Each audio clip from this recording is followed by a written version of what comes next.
sort of heard about the Faces, and then there was nothing about them for a long time until Rod Stewart. It was a shame, really, because, you know, I really, really, really did rate Steve Marriott. You know, he was...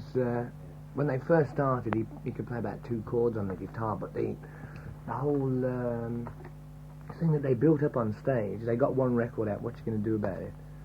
And they went on stage, and they were really, really... They had all the fire, you know. They were really exciting.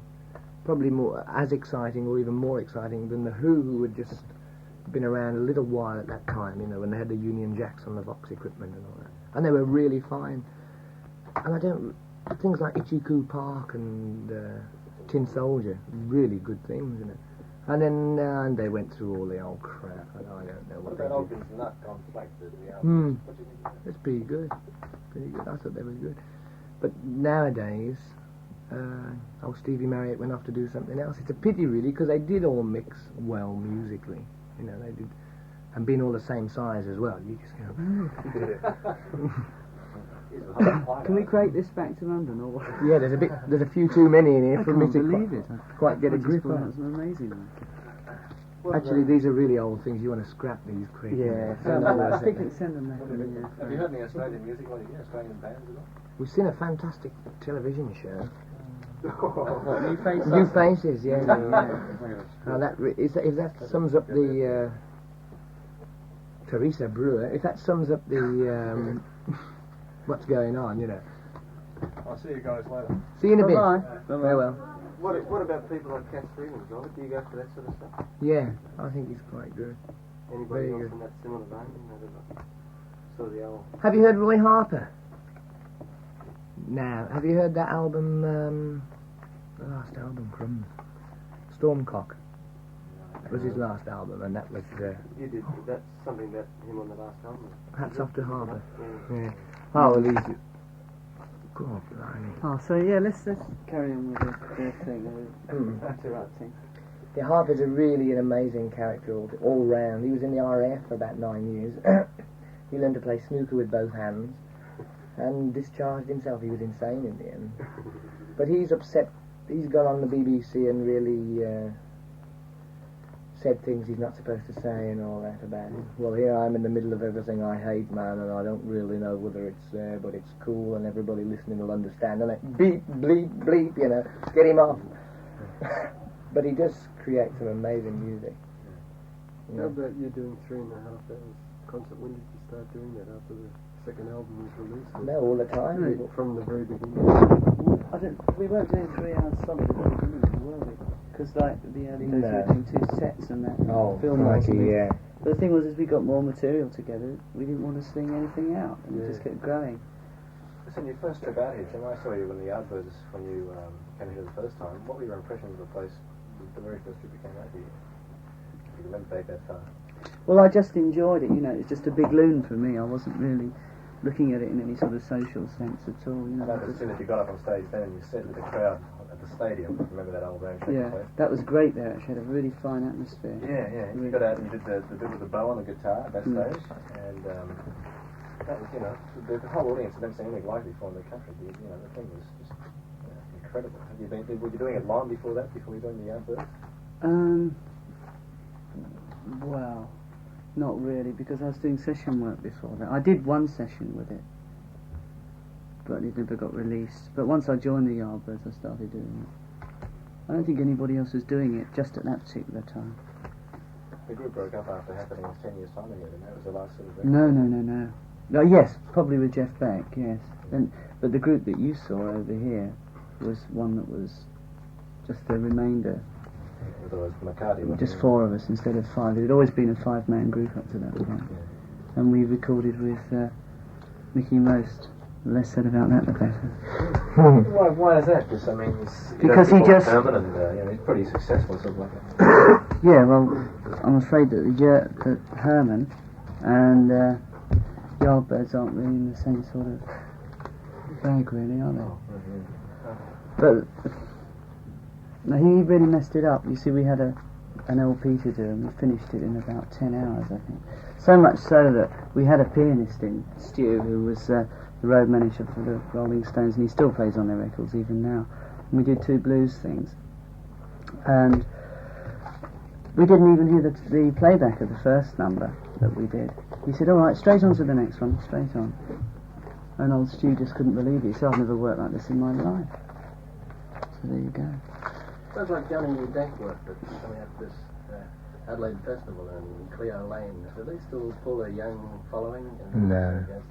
I don't think so, no. The Yeah, it's more of a cabaret type thing, I should imagine, for the main part. I mean, Johnny Dankworth's written some really good stuff, you know, really fine stuff. But nowadays, I think that kids are really moving towards something with a little bit of life in it, you know.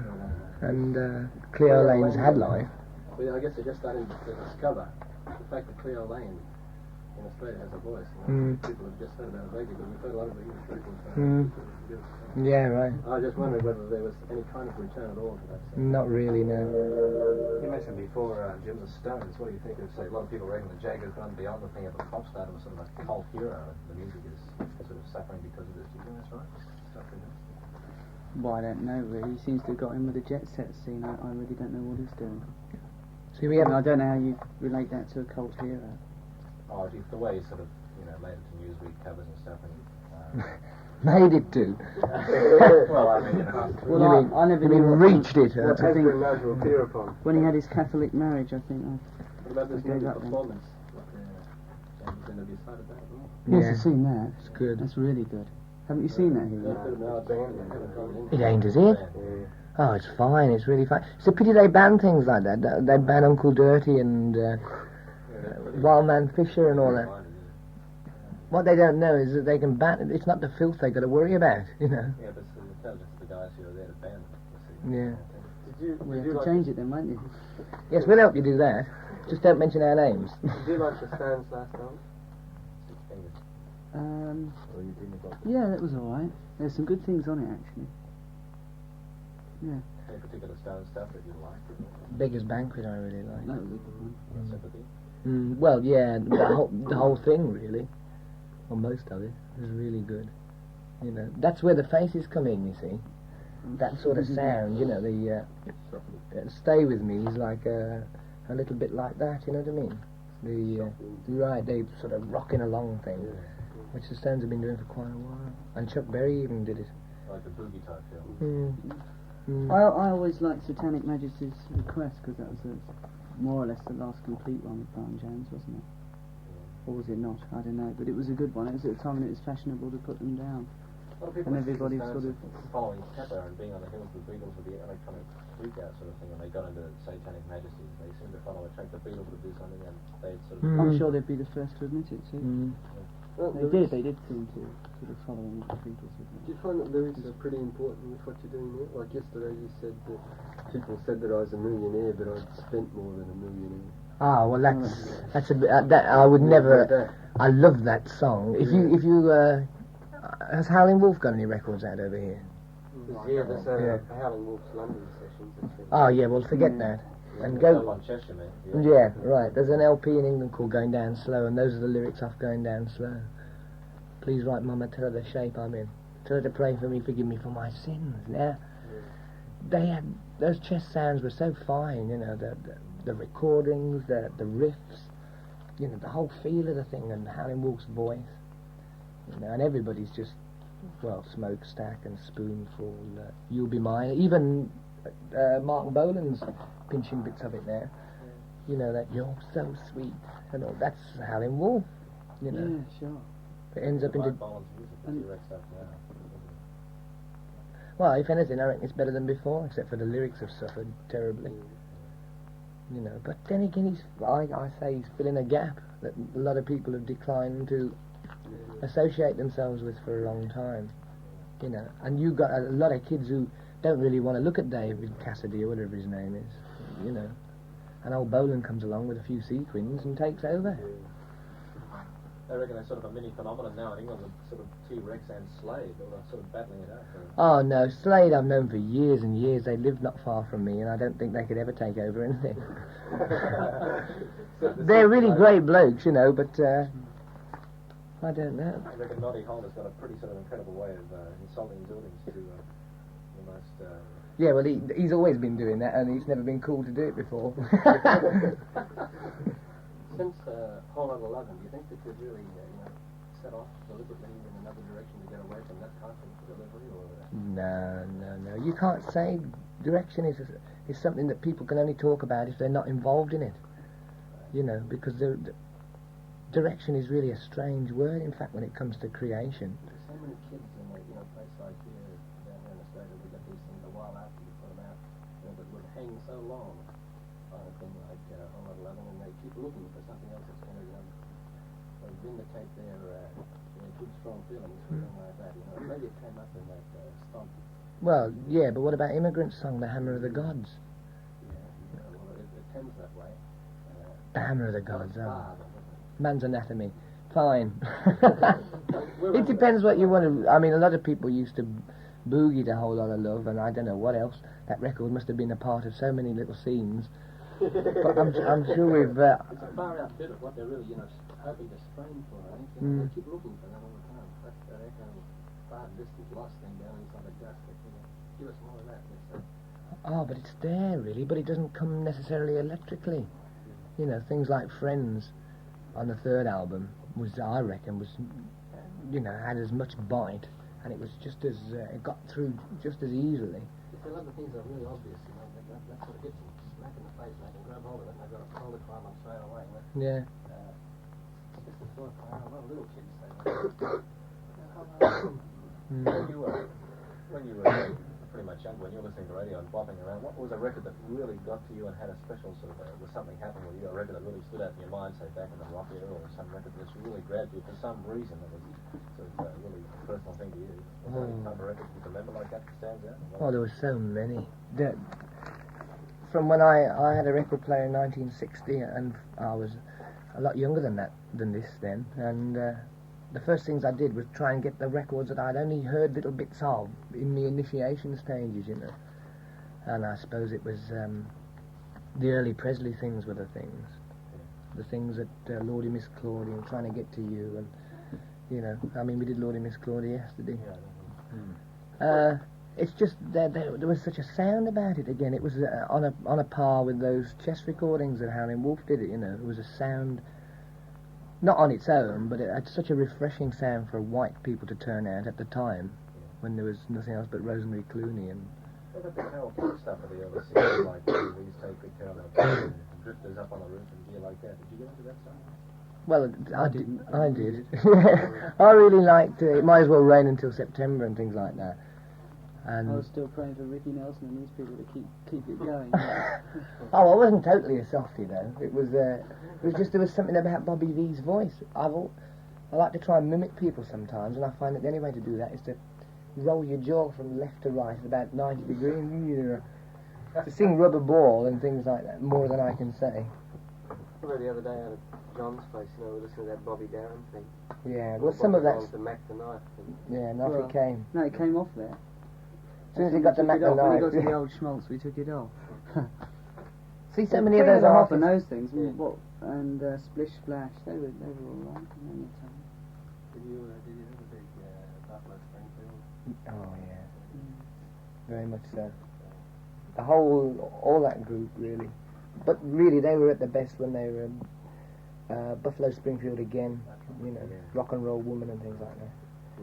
But if you're talking about West Coast music, have you heard of Moby Grape? Yeah, I really like them. Did you get into that scene like around about 65 when the Birds came on and it all started to really roll? That's it. That was when it. Well, I mean, I wasn't really doing too much at all, because being up in Birmingham, me and Bonham weren't the easiest blokes to sort of usher into a nightclub and be told to play what we've got to play. So we listened to sounds like that to get a bit of inspiration, along with Jerry Lee Lewis and all those people. But Moby Grape and Love, bits of them, not all of it, but a lot of it, did me the world of good. I went to a concert in San Francisco last year to the home of West Coast, like I was back before, was a Family Dog. Have you played there? No. The resident group there, the Family Dog were playing with, backing up the Who. Was that last year? Oh, 1970. Yeah. And I saw Kaleidoscope there. Did you? Yeah. Oh yeah, they were brilliant. Really good. At the Family Dog. Yeah.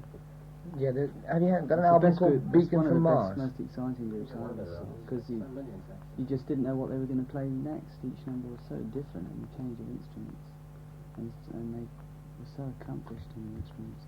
With the Who and the Family Dog, it was almost too much for the building around. Have you got plans to do anything like the Who did with Tommy, like a rock concert type thing, or are you just going to keep on?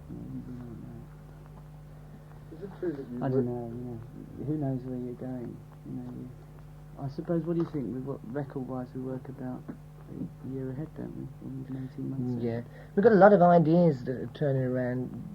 A lot of Jimmy's ideas musically that could be built into amazing things, but I don't think that they could, be classed alongside a rock opera or anything like that, because they're another thing altogether.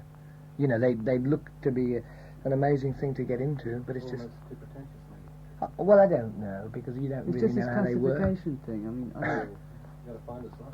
I don't really know how to classify our stuff, and I'm playing it. I guess it's almost, you look back at even the period, it feels like Stan Kenton trying to find a place for their holds of mass, and there was nowhere for it. 60 pieces of new sound, training for something that there was no one It's else. about you've said about the only name that I can relate to out of all those bands. Well, 8 mental breakdowns of me trying to do all that. You listen to Blood, Sweat and Tears now. It's just Stan Kemp again, because so many. But it isn't that. It isn't that. Nah, it's schmaltz. I'm afraid.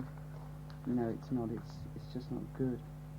I really hate to see so many musicians when you see a brass section and everything, and they all do the same sort of thing, with hackneyed old phrases every time. So much could be done with those instruments.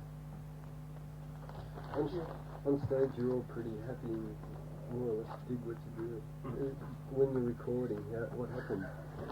It's more or less the same, really. We spend most of the time laughing all the time, anyway. I don't know if you think this is at home, but if I got some, say, latest Aussie records and put them on, could you listen and give some of your comments of what you think? You mean jukebox jury? Yeah, I mean, some of our latest groups, could you give us some comments on what you think of the music? If you've got a buzzer, yeah. And a bell. Yeah, if you like. You see, we haven't really heard much of the Australian music at all, because I, for one, can't stand the radio going on all day, because, it seems that over here you've got to combine the good with the bad. You know what I mean? Like I am in America. And I can't really handle the bad. Let's just get a couple of records and make them up. All right, then. Keith, when he drove you back the other day, was saying he was talking about the Colin Hewitt record, that Day by Day thing. Oh, crikey. What about it? We were only Well, talking just about somebody said that it was written by Ray Davis.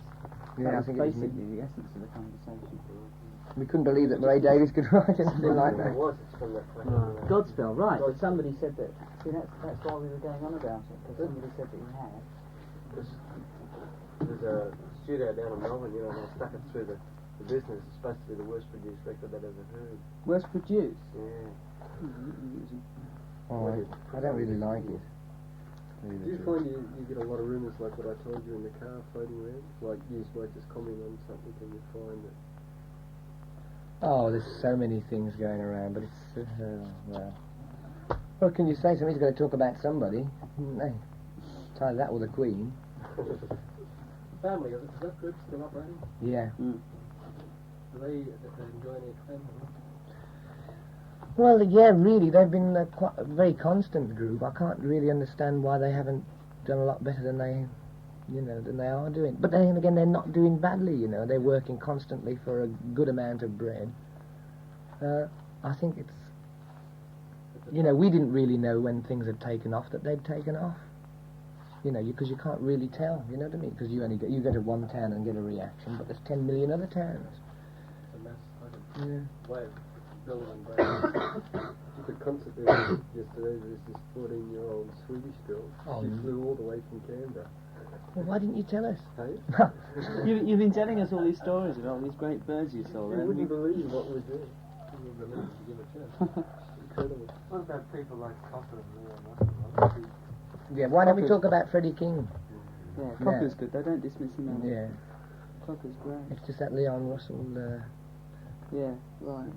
No, the way it's gone about. You see, the only reason that we don't work all that often and we're a little bit indecisive, not indecisive, but we totally please ourselves, is that's to us the only way that you can really enjoy it and still remain in control of your faculties, you know. And there's some people who move in like big businessmen on the scene, and they just happen to be musicians too, you know. And of the one or two that are around, you know, you've mentioned a couple. What do you think will happen to Cocker then? Well, goodness knows, but I really... They He's, say he's going to do something again, don't they? Yeah, there's Chris Stainton, who's the He's a musician, please. pianist, but he also played bass unbelievably well. He, oh cheers. Got the wrong one, mate. He started a new band with Glenn Campbell, who was with Juicy Lucy, steel player, and apparently Copper's joining that. That should be really good. Should be really good. Listen, there's an autograph book there somewhere, isn't there? Would you like to hear the stuff there? Is there an Yeah. autograph book here, bud? Let her roll, Tom. These are the La Di Das, one of our top groups, on their own songs. Where is it at? Wish I could shimmy like my sister Kate. I'm in with the in crowd and Ticket to Ride. Right. Fantastic. Bloody fantastic. I don't know. You must have a lot of Have you heard of the Olympics over here? Old American vocal group. They did Western movies, yeah, and the Twist and all that sort of thing. I've heard the Britain Twist. Yeah. Oh, they were And the water brothers, bands. weren't they? Yeah. No. Top Rank. They were Western Sue and movies. Top Rank, yeah. Thing called Western movie. Yeah. Yeah. Yeah, well, that's it. Look, it's a direct take on that. Well, it's all there, isn't it? Well, they're New Zealanders, so it doesn't matter. No, but I mean, why not? I mean, if we heard that in a club and we were all half canned, it would be the finest thing of the night, probably. But we wouldn't relate to it as a bit of individual getting together. Well, should we look at the records first and then come back in case the library shuts? Because then we can do it. If it gets a bit too heavy, we can run out. We've got 1 century for records after all. Well, can you vary it on Johnny Mitchell when we talk about? Also, the English musical scene groups like Yes and, Bruce Bang Action, people like that, what's his name? I saw a good group called Home in England. I don't know whether they've had any records out over here. Except they were on CBS in England. Little sort of like, you know, Poco. It's sort of along those lines, but they were younger and their approach was an English approach. They were pretty good. But as to others, I don't really know. Say in the more commercial field, let's say the big names today, do you any likes or dislikes? You mentioned Joni Mitchell, I mean, what's your favourite track of hers and all the things she does? Well, not really. It's really hard to sort of, you know, whittle it down to one. She's really so good, you know, in so many ways that there's so many different things that she does that you can like her for. You know. A group in England about 12 months ago that looked like being fantastic would be called Nice. Mm. Yeah, know much about them at all? What, nice? That was like a Parliament. Yeah, right. Parliament. Did you see them when they were together? No, to tell you the truth, I think I saw about 10 minutes of them once. You know, the organist Keith Emerson was the mainstay of the thing. It's what they built everything around, really. And he was a pretty good organist. But he got all these devious methods of playing the organ, standing on it and throwing knives into it to hold the octaves, you know, chunk, with a dagger. Then he'd play a little bit and then chunk with a machete, and then when he got down to a chainsaw, I think Emerson, Lake and Palmer, Karen, what do you think of this stuff they're doing, like Tarkus, Well, okay. Tukas, did you say? Tukas. Right up the Tukas. Incredible String Band is another kettle of fish. Nothing to do with Emerson, Lake and Palmer, but I appreciate them a lot more. They're like a breath of fresh air every time you go and see them. Really good. Because it's more like a Renaissance, sort of a medieval travelling troupe, you know. And I suppose they must please themselves entirely what they do, but they always hold the audience in the palm of the hand. You know, they do pantomimes and all these mime troupe things. Really, really good. like old English sort of folk music back in the days of the Jesses or something. Right, yeah, but they add something to it, like a magic that not many people possess these days, you know. So They're very big, well, they don't. It's not a thing like that at all, really. They just, when they want to do something, it's similar to us, only on another one, another plane altogether. You know, when they want to do something, they go out and do it. and everybody's there to see them, but there's no big sort of hysteria built around it. Just a sort of very nice quiet Yeah. gathering. Yeah. You don't need critics for shows like that. Because they wouldn't know what they were seeing anyway, half of them. Eventually, you know what I mean? No. What about American bands? Have you got any sort of preferences along that line? Did you see Grand Funk when they were over in Oregon? No. No, I've never seen it. Well, we did play with them, didn't we? Years back. Oh yeah, that's right, Boston, isn't it? A lot of people, they get the most sort of severe rubbishing out of any group I've ever read about lately, about people just putting them down as being a great crap, you know. It's just They sell so many million records, you know. So did Perry Como. But, no, they fit in somewhere along the line, don't they? have you heard any of their stuff at all? Yeah, I've heard bits of it. What do you think? How much you heard? Well, I didn't really like it too much at all. You know, I don't know. You've got to go a little bit farther than that. You know, you can't just play one thing for about half an hour. You know, but maybe they are going farther. Apparently, I don't think they're going on the road for a year or something like that. You know, they've just said, right, we're not going to do anything at all. How about groups like Chicago? You don't like that? Not really. No, I don't. To employ brass into something, and still possess real balls, you know, real excitement. It's a very. Hey up. Oh, blimey. Oh, mate. Oh! Fantastic! It's a very hard thing to... Oh, shit, look at this. It's a very hard thing to employ brass and get away with Ali Belafonte. I think they're one of the best of those sort of groups, though, aren't they? Yeah. I mean, when you weigh it up, what else is around? They all sound very similar, sort of. What about Yes? You keep asking that, don't you? Yeah. They're good. I Very got good. I think they're a good band. Yeah. Have you seen them in action? I only saw a television thing that they did a sort of Have you? an hour thing, High like school sort of in dance. concert thing, but it was taken on the road and at one university, I think, that they played at, and then everyone was sort of interviewed in their home, and it was quite good. Actually, everybody said to me, "Oh, you're going to like Daddy Cool," and I must say, everything I've heard, I have liked. You like that? Yeah. Good. Yeah. I'd like to see him on stage very much. Yeah. Can I have that Elvis EP back, please, Jack? Elvis! So just getting to current day, what groups do you, as a group, admire most? What are the groups that you dig most, you know, modern groups, new groups today? You know.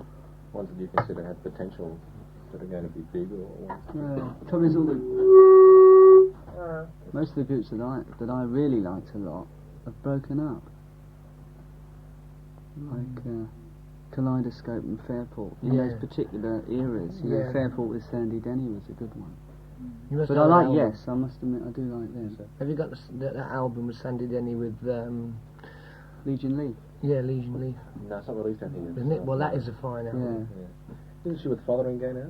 No, she's left them. She's done a solo album, and Richard Thompson, who was the guitarist with Fairport, is back with her again. Yeah. But I didn't really. The first album by Matthew Southern Comfort I really liked. One Yeah. side of it was Yeah, really, really right. good. Did The you hear other that? side wasn't. No, Yeah, there's a couple of Australian guys in the group. I don't know. That thing seems to me that I've been floating on the same wind. What's it called? Colorado Springs Eternal. In my mind, really a nice album that was. We try to sort of get the thing to relate to a more, you know, we're a top 40 radio station, so there's a lot of the stuff which is very heavy, which say the audience wouldn't be as aware of as if we could perhaps.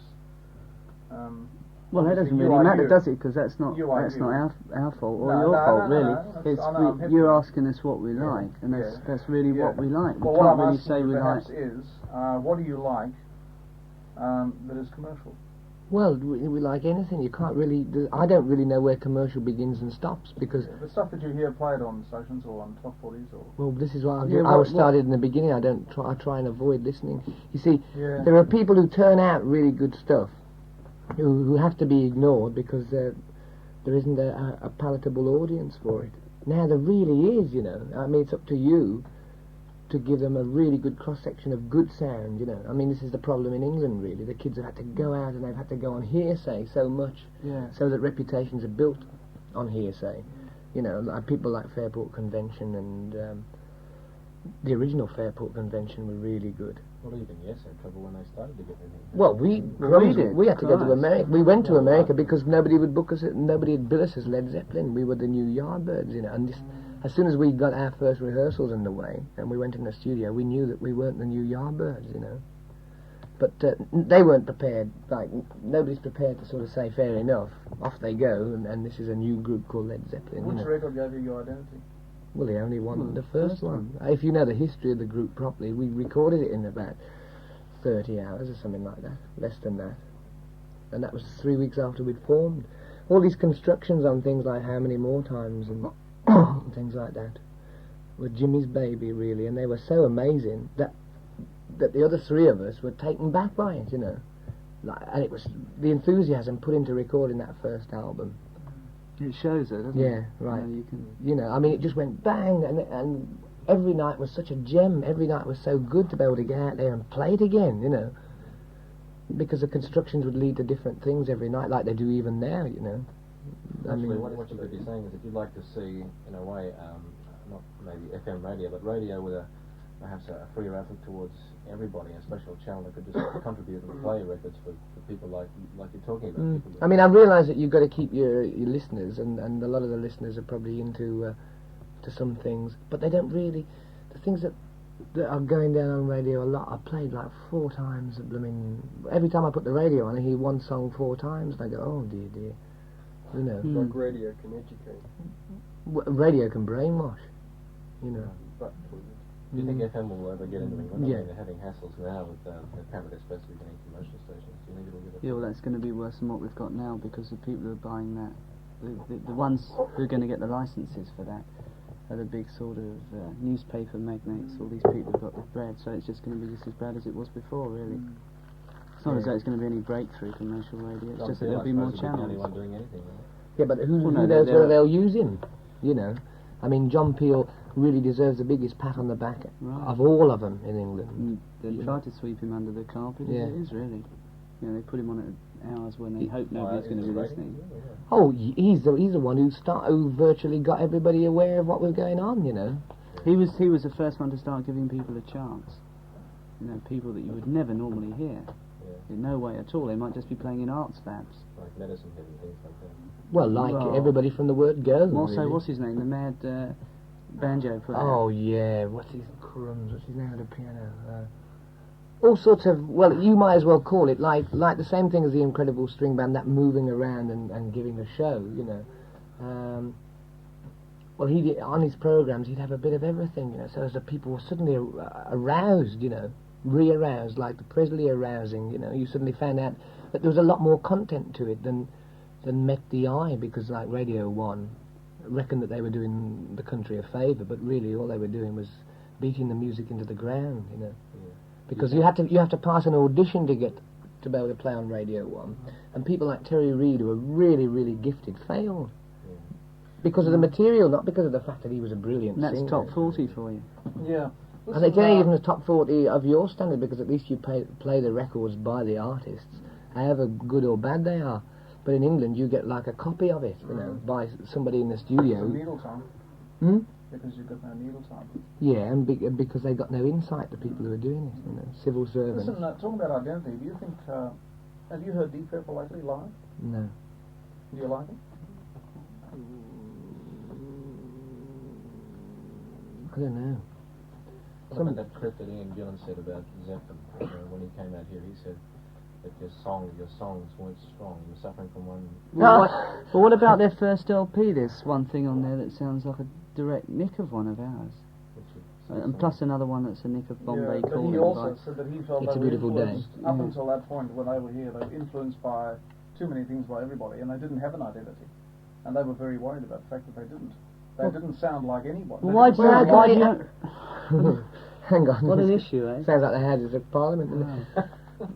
No, that's a really silly thing to say, you know. I mean, as far as we go, they can please themselves what they say, because what we write is improving by the day, you know. And I reckon that the first album can't be put down in comparison to our fourth album, because, you know, there's no comparisons, really. We're the same group, and there's a little bit of this and a little bit of that, but With 3 years difference. Yeah, right. Whereas a lot of groups, and I'm not saying there, you know, but a lot of groups just get one riff and they beat it into the ground, you know. They'll play that one riff for about 10 minutes. And I suppose you can mummify the kids after a while. That seems to be what Sly Stone does, you know, but he does it really well, you know. And he does it so, I mean, they're totally amazing, you know, but it's still that sort of, that really constant turning over of one thing, you know. What do you think of Black Knight? All right, but haven't we heard it somewhere before? I suppose we've heard everything somewhere before. We often sit down and say, well, I've heard that before somewhere. It was like free reforming, I think. Yeah, they were pretty good. Yeah, but that's another group that kept it going on the same plane, you know, and I think that's why they broke up, really. I didn't see what happens when they get back together again. It's great. What they did at the first 2 albums, we were raving about those, but by the fourth it was very... Well, I don't know. You see, we met them, virtually all of them, individually after the breakup, and they were all complaining about various things, but a lot of it must have been the fact that it was that same sort of... It was that little bit of funk, but never taking it any farther or taking it back anywhere, you know. And that's one of the things that keeps us happy with what we do ourselves, you know. Is that Jethro? What do you think about his stuff today?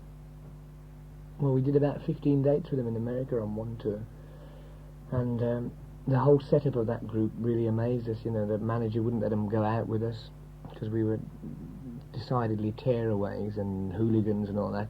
And old Jethro would sit in his room. He wouldn't even have anything to do with the other members of the group. But every night he'd say the same quips in between numbers.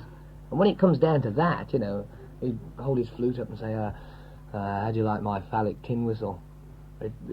Jim Morrison's got nothing on me, and all that sort of thing.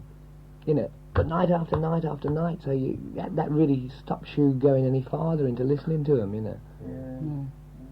It's like a completely rehearsed gig, isn't it? Well, this is it. Well, it's their management, God bless them. But, well, he's, you know, whoever's at the helm of the whole operation, you know. I mean, the thing is, that's the one thing with us. We don't go out there and do the same thing every night. We're constantly working, and I might say we're going to change it every night, so there's a change. I can't even envisage playing in a group where you'd have to do the same thing, note for note, perfect. I never have, ever. We're very fortunate because we haven't got a manager who can only look at it the way that people do who manufacture something, you know. I mean, he's into the changes as much as we are, you know. And he'll get off on the fact that we'll do something totally different to how we've ever done it before, you know. What about Man for a Man? It's a long time ago. The current lineup is I haven't heard anything. because they came out here. The first big pop show we had really sort of opened things up for big groups out here. Was the Deep Purple Free Manfred Man tour. That was the first of the really big shows. Then it all sort of snowballed from there. We've had Kinks. And what about the Who and Small Faces tour?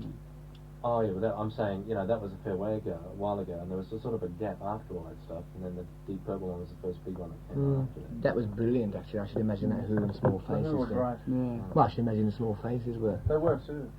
Stevie. They got booed off the stage and singing. Oh, but they will do. They will do. They'll get booed off the stage anyway, the Small Faces, because they're so they were too much, really too much for people to take at odd times. They walked out and told the whole lot to get fucked, you know, and everyone went gasped, you know, and bootlaces and tins flying, and so he said, "Fuck you all, I'm gonna get off the stage." And I walked off, and everyone went, "Oh." Yeah, but then when they really started laying it down, when people said, "Well, please yourself, what you say and do, just get it together," they used to really. They really did that very thing. You know. How about the old days of Stevie Winwood and stuff today? It's pretty good. Oh yeah, the shrines. Do you like those days? Yeah, very much so. Yeah. Oh, Winwood was a gem in those days. Well, he was for a long, long time. With Spencer, they used to start off with Ramblin' Rose, the Jerry Lee Lewis thing. They used to do this moody intro with old Winwood clapping away, and he had a little pickup sellotaped onto his guitar and all that. They used to play in little clubs, but the atmosphere was fine, and Spencer's rhythm playing that all the time, you know. They were really fine. Really good. We got to go soon anyway. Say the first thing that comes into your head about the concert yesterday. Warmth. It was really warm. It was Sounds like that chick who takes photographs of lay girls, doesn't it? but it was, the people were fantastic, you know. I'm only upset that we couldn't have the stage farther back and let all those people who climbed over see it properly. Gee, that must have been an incredible experience, seeing all that. Yeah, as the afternoon went on, it became more like it should be, you know. There were people getting in little groups and all sitting down. There was a guy doing gymnastics with a pair of swimming trunks on, and I think if we'd have stayed there about another 3 hours and had somebody else, like the Incredible String Band, on as well, we could have taken off. The whole ground could have just shot into space, you know. Had landed anywhere in the world and done a bit of good. It was a good feeling, wasn't Yeah. Do you think we'll come back to the country for another tour? Well, it depends on a few things. But I wouldn't mind at all. You've been happy with the audiences? Very much so, yeah. Auckland was a bit strange. Not Auckland, what am I talking about?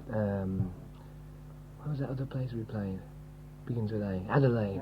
Oh, Adelaide. Yeah, you said it looked like, it reminded you of an old sort of cow town in the Midwest of the States. An article and go sit down. But then again it didn't. But then again it did. It was one of those, I don't know, I was at a bit of a disadvantage really. I sort of went, ooh. But there were people scrapping. There was one guy who was leading, he would stand up at different times and start clapping like that. And then if somebody said sit down, he'd go bomb. You know, and the guy would be all bloody and all that, and the guy'd sit down again. And I suppose if you get somebody who you can see doing things like that, it does look slightly. Which has been your best audience, most receptive? Well, I reckon Melbourne, Sydney, and Perth have been all, and Auckland have been really, really fine. Because you dig them all for different things. I mean, the one in Melbourne got off for me because it started raining at different points, and everybody knew that if we stood there too long, we'd get electrocuted, you know. and yet when we said, well, we can't do any more, they'd say, oh, you know. We had to stop for about 10 minutes and put tarpaulin on the stage and come back on. And when we came back on, there was about a 40-mile-an-hour wind blowing. And there were people, like there was tarpaulin over the PA system, was falling down all over the guy who was controlling the PA. 1 minute he'd be there, and the next minute he'd be immersed in this big tent. Yeah. We had Creedence 2 weeks before you were at Bandit Racecourse. Have you ever managed to see them live at all? Yeah. You have. What did you think? What did you think? Well, I thought Very disappointing. I mean, their sound was recreated exactly as a record, and you thought, well, that's good. But then they got up on there and they just sort of did it very unenthusiastically. That's the very thing, you know. And they just finished and said, "Zap, that's it." And it was only about, they were only on for about 3 quarters of an hour. There was a wall between them and the audience. And there was nothing getting through. There was something stopping it. You know? The audience appreciated it, but there was still a very sort of cold feeling. And everyone went away saying, "What happened?" You know? There didn't seem to be anything extra there, really, when I saw them. I've never seen them before, and I just really wondered what it was going to be like. They didn't transmit. That's really. another one of those things that we were talking about earlier on, just going on there and thinking about something else as we were playing, you know. You can't really do that. But somehow it was just so note for note perfect to the records, and you just wondered just exactly if they do anything else to show the satisfaction he was getting out of it, really. Well, have you heard any of their albums or anything? I guess you must have. Yeah, well, we were all under the impression that he was a rockabilly fan, a real fiend, a real fanatic. And incredible great record collection of all these people who did sort of pinch records off like Roy Orbison, Ooby Dooby in the old Sundays. I mean, I just thought he was really going to know about these things. Did you get to talk to the guy? He was a bit too cool, actually. Yeah, how did you get on with him? Well, they invited us up to their Mondo Bizarro, which I think is Spanish for Bizarre World or something like that. And chatting to air hostesses. And Avis rental women. I don't know, the whole thing is different, you know. Bunny Club. We have a lot of good high spots in our time, you know, and like touring is really going on holiday, you know. And we like to have such a good time. I don't think we were at all pretentious or anything like that. We just go out and have a fucking wonderful time until somebody tries to stop us, you know. And there's a lot of people who don't work like that, you know. Probably they might be the right way. Creedence seemed to be very uptight when they came out here. Really seemed to enjoy themselves much. How many months of the year would you tour? Depends. However many we feel like. We worked out some kind of a plan for this 12 months. Mainly, all it incorporates is going places so as we can go to Bombay and Thailand on the way. So you still got that farm, that house out in the country. Have you very much of this ecological thing where people are really hassle off with the cities and you're growing your own vegetables? Well, it isn't very much into a thing. It's just a realisation of a lot of, you know, of the situation as it stands, you know. I don't want to be classed as an ecological freak at all, because I'm just totally aware of the escalation of... It's no big thing, really. It's just common sense, isn't it, really? Somebody caught me in Adelaide and they said, well, Jimmy, what do you think of... we have it all the time, don't we? We even had a room booked in the Auckland hotel for Led Zeppelin, you know. On his own. On his own. He got his own room this time. So I don't know about coming back, yeah, I suppose. But ecology is, well, it's a new term, isn't it, for the desire to stay alive. It's fantastic when you try and stop those wheels and you see what you're up against. Yeah. When it's obviously morally wrong what's going on, and you just see what games are being I played think behind the almost 30 scenes. years left if they keep it going at the same rate. You see, I've got a child, a little girl, I've got another one on the way, and you just wonder, you know, you wonder whether you should even be responsible for bringing life into the world, really, because, I mean, we're in a position where we could take the reins and say, right, hold it, all God's children are going to have a choice, you know, and we don't want it to go like this. But you start shouting out like that, and it would give so much meat to people who talk about us, to the critics, to the press, to the radio, to the media in general, and they'd make it into a farce, you know. It'd soon be turned from what you really feel into a sort of the latest thing to talk about concerning Zeppelin, you know. So you say as little as you can about it, and you laugh a little more. It's really strange. I'm involved in this issue at home at the moment on, Loch Ness, and it's a fantastic beauty spot, and they're intending to put pylons all the way along one of the edges of it, not all the way along, but sort of, 2-mile stretch, which is enough, and it'll be seen, and it'll set a fearful precedent because there aren't any others around. It'll just bugger the whole thing. Right, yeah. It's amazing, but when you see what you're up against, and you speak to the press up there, and they say, well, was there any idea of a publicity gimmick in this too? You see, we know how you have to be, you know, and we know how everybody has to be who has to earn their bread and butter out of saying things about other people, you know. But the unfortunate thing is that the number of people in the streets here in Sydney or in anywhere else are totally aware of all these different situations, you know. And maybe they've got their spokesman, but their spokesmen are shouted down, you know. I mean, and even Lennon in his crazy way has tried, you know. Dylan tried as well for a long time, just at little stab points. You know, the horizon is so great, and what we have to either contend with or, you know, turn against. There's so much there that you can't, one mouth can't say it all, you know, let alone sort of brandish the standard and bring everybody under the one flag and say, well, you know, it's... You virtually can't be honest. Well, you can be honest, but the point is... You get shut oh, up. you can afford, really you can afford to be, but it Yeah. becomes, they can turn it into a very prissy thing. This is what I really mean. It turns against you. Listen, there's a matter of interest. This is just by the way. What yesterday did you mean when you said something about San Francisco, except for some girl kicking a beer can or something, kicking that can over there? Oh, well. Oh, yeah, Well, right. I just wondered what you meant by Right, that. well, San Francisco, when I first went there, and Jimmy went a long time before me, when I first went there, I'd got so much out of people like Moby Grape and Love, and a new feeling again, you know, a revitalisation of what sent me on musically, you know, because they were singing about things, and they were singing with a drive of a kind that I really wanted to be a part of, you know. And I went there, and I was so elated when we first played the Fillmore. It was like one of the biggest experiences ever, you know, not because it was San Francisco and all the music was there, but because the people were there, you know, and the people were, I don't know, if you could have transported those people around the world, you'd have done a lot of good. But we went back, and as time goes on, and we keep going back, we find that little subculture has been divided into, like, there's a society already in there, you know, there's the different ranks, you know, and you get... Like, if you haven't been around too long, nobody's going to talk to you. You walk down the street and people don't smile at each other anymore, you know. And that was the big thing about it. Yeah. You could walk around and everyone would be saying hello. Didn't know who anybody else was, but it was just this thing, contact with everybody. And I saw, when I went there before with the Yardbirds, it was just a very, very small community, and this whole thing had grown. It was fantastic. And when now you see it's something just- like that, it's fine to see it grow, you know. And the unfortunate thing was it got... I don't know what happened. I suppose it was all the drug abuse and all that sort of thing. And like suddenly, a guy who probably sat on top of a hill and blew a pipe now and again, and got drawn into other things until he found out that he had to get out in the street to hustle to make sure that he got those things continually. Yeah. And then when man is revealed as the animal that he is, he forgets all the beauty that he created, you know. And there was a good feeling there that I tried to relate it to, you know. But I tried to say that when you go back there now, it's another story. Yeah. And just as I said that, some chick threw something right into the crowd, you know. Yeah. Like a twisted beer can went, Meow. And probably whoever was listening to me just got a bump on the head and carried on listening, you know. So that was it. If everybody had turned around quick enough, which I hoped would have happened, they'd have still seen our arm up like that. I mean, a lot of people do it and you don't see them.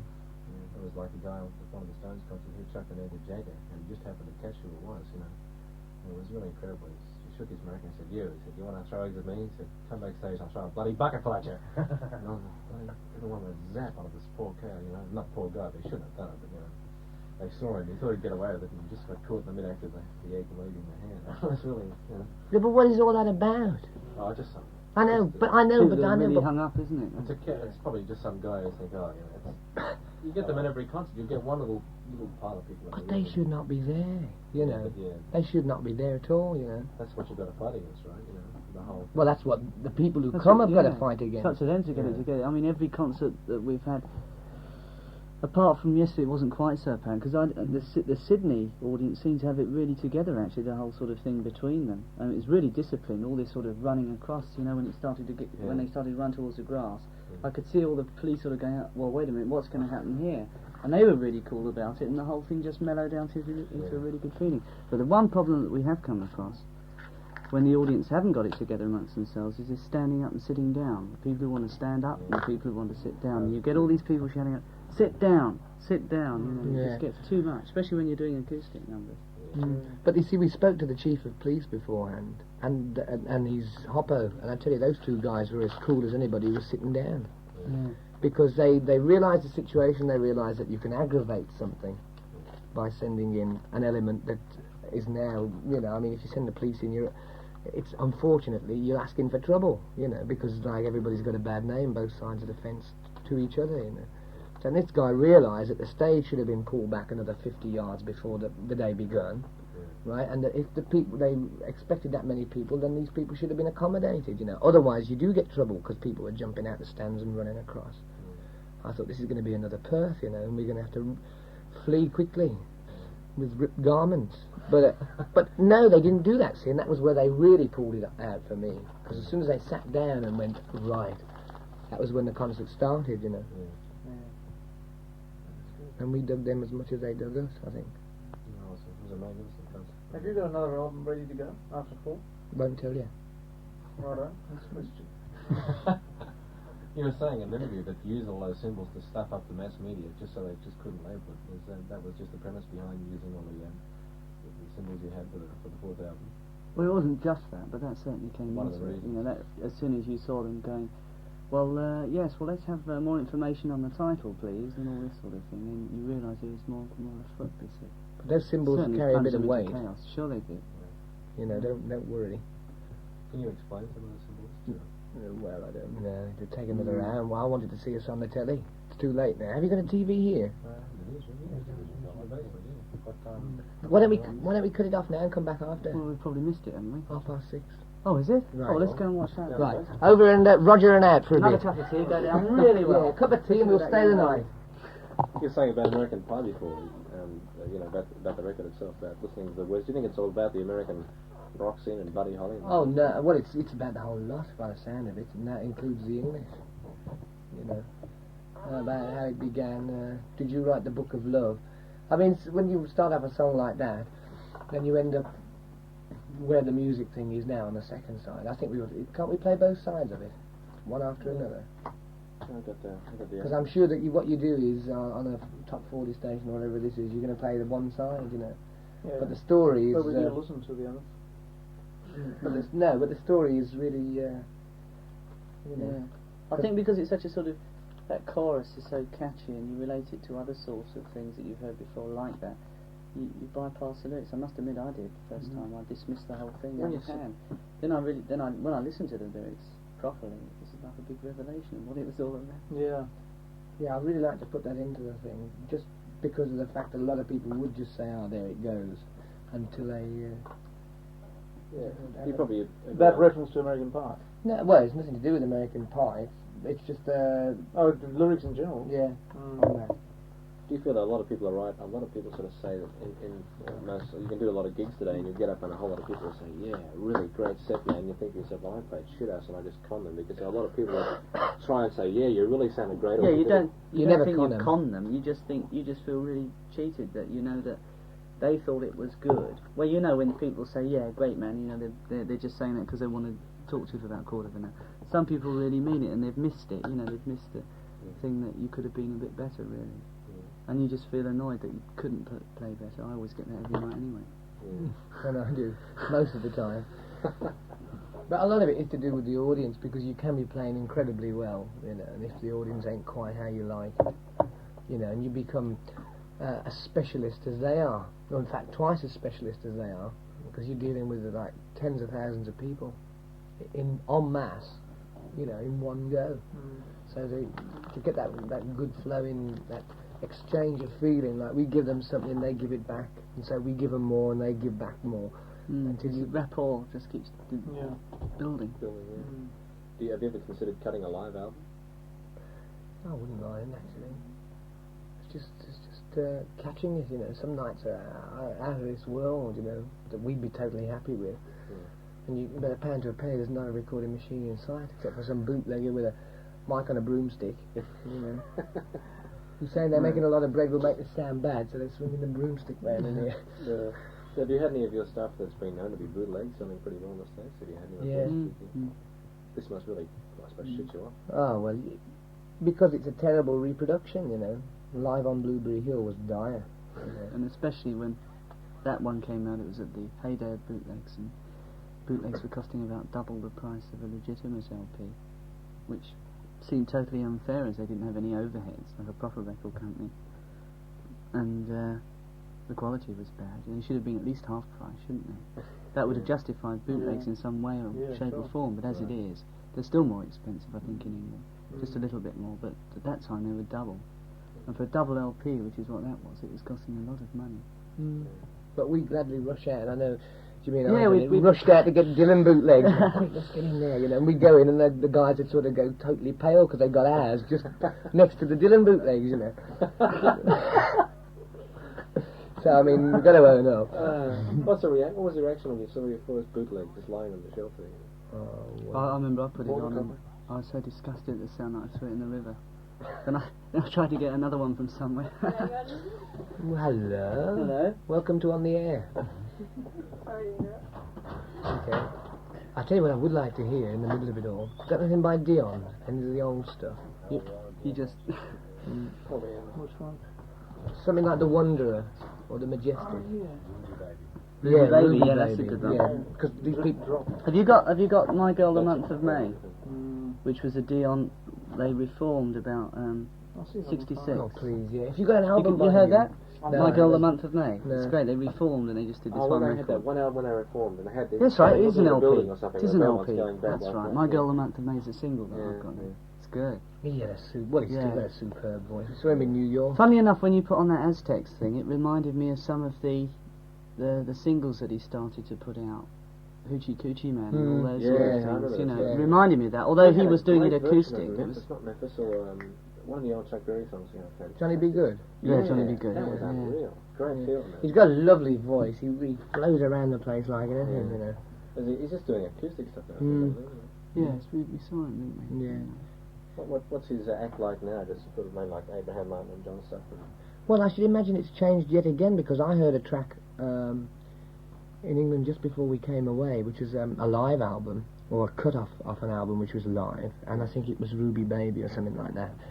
It was one of those things anyway, but it was so fine, because despite it being an acoustic, it's like I was trying to say about Friends being as heavy as Whole Lot of Love, you know.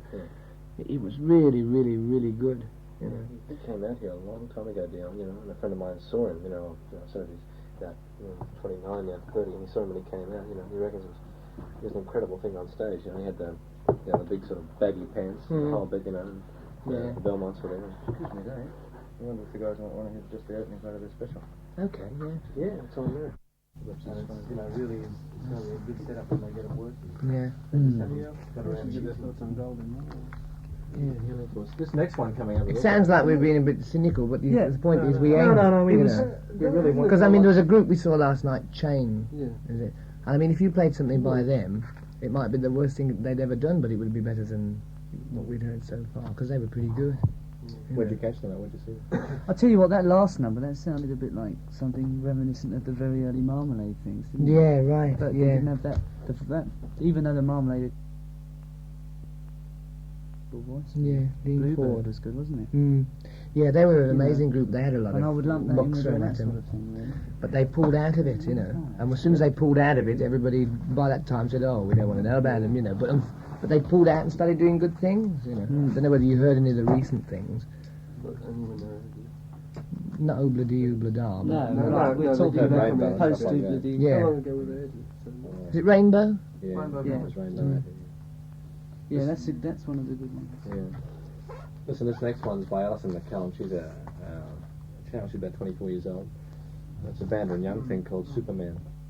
Hmm. Yeah, we had this in the car, didn't we? On the way Yeah. out? It's going to be one of those that are going to be played a lot, isn't it? It's not bad at all. But if it's written by the people who wrote the one before, that shows that they're well on the way to being pretty versatile. Anyway, they've just got to take it up a grade, haven't they? Yeah, that's by Napier, is it? Yeah, he produced the records. Mr. Napier. How'd Yeah. you feel about the Chicks? He had something to do with the Yardbirds once. Well, I don't know. I shouldn't imagine she sings like that all the time, Something black. But it'd be interesting to hear. See, I'm so used to making assessments. I'm listening to an album now. Yeah, right, singing. Yeah. Then you get an idea of, when somebody says, "What do you think of the voice?" You can only. A chick's got to sing it like that because it's a kind of a song, isn't it? You've got to really lay it out. She's got a really ballsy voice. She sings a lot of blue stuff and She's crutchy on stage. Crutchy. Can't be bad. Nice too. Perhaps you'd like to come and do a duet. What do you think of the production on that track? Terry's just commented on that. Simon Napier used to have something to do with the Yardbirds. I think. He's not got anything to do with that as well. If he's listening, I bet he's sweating down the other end. Because he knows what I ought to be saying. I see. Blip. Is he very? Is he doing well over here then? That's his first production. I think he charges all around the world, just popping in as guest producer. Let's hope he don't go to India. From Billy Thorpe, Play the Thorpe live track, yeah. Never play Spectrum. How'd you feel about that? I didn't really feel much at all, actually. It was a bit distorted, but I mean, nevertheless, it's got a lot of balls, That's what he's like most of the time. He just gets on plays all the rock stuff and the blues stuff. He's very loud. It's loud, yeah. He's going to London pretty shortly with a band. I don't go to London very much. How would you rate his chances on hearing that in London now? Kind of things happening. Well, there's a bloke called Roy Young over there. Roy Young band. He's been going for years and years, and he's really. I mean, when it comes to really hard, basic slamming it out, then he is really, really, really the best. I mean, a lot of rock and roll revival and people who are doing things like that, but he's one guy who's been doing it all the time. Yeah, he was there right at the very early beginning when Jack Good was doing those rock shows. I don't know whether you know about those, but they were really good. And he's just done a version of Rag Mama Rag. It's like Little Richard, unbelievable. Yeah, I mean, he's really you've got fine. some competition when you're just banging out 12-bar blueses, really. But still, I mean, what are their records like, singles and things? They don't just revive old rock, do they? Have you got his new single? like that Hang on. song. Can you just put that one on that we passed in Yes. there? Because there's a record that come from England by a bloke who used to be with the Tornadoes, and it summed up about 1963, I suppose, in England, and it was quite atmospheric. I mean, we were all going to have a little giggle, but at the same time, it's pretty good. All right. What kind of nostalgia does that bring back to you? It was an era when I used to stand with open mouth agog watching these artists. But there was a guy called Mike Berry as well who didn't really do much at all, but the recording sound was pretty You had a amazing. thing called the Death of Buddy Holly. That tribute to Buddy Holly, yeah. Snow was snowing. Same recording That's right. plant as well. Yeah. RGM. Oh, Joe Meek. Yeah, they did. There was some amazing sounds on that RGM thing. Michael Cox was a bloke who did. What was that hit he had? Angela Jones, you remember? oh, yeah. Doo-doo-doo. That's right. And he That did one. Sweet Little 16, the Chuck Berry thing, and the guitar solo was absolutely amazing. Yeah, he wasn't was it? like the sort of Yeah. Rick Nelson, really, wasn't he? Yeah. In his sort of vocal style. So really, it just represents an era. It's not particularly brilliant because the American counterparts were really lashing it out at the time. Frankie Ford, well, not exactly the same time,